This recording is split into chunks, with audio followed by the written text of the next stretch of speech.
বাংলা চলচ্চিত্রের খ্যাতিমান অভিনেতা প্রবীর মিত্র মারা গেছেন। রোববার রাতে রাজধানীর স্কয়ার হাসপাতালে চিকিৎসাধীন অবস্থায় তার মৃত্যু হয়। স্বজনরা জানায়, দীর্ঘদিন ধরে আর্থাইটিস সহ বেশ কিছু শারীরিক জটিলতায় ভুগছিলেন প্রবীর মিত্র। শরীরে অক্সিজেন স্বল্পতা সহ নানা অসুস্থতায় গত 22 ডিসেম্বর তাকে হাসপাতালে ভর্তি করা হয়।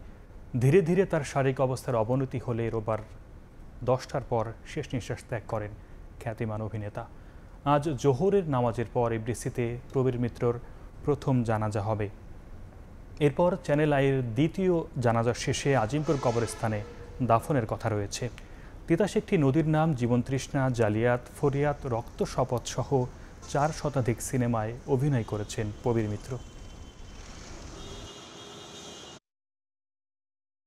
আমার মনে হয় আমাদের বাংলাদেশের চলচ্চিত্র জগতে এই দাদা নিয়ে একজনই লোক এসেছিলেন আমাদের জগতে, সেটা প্রবীর দা।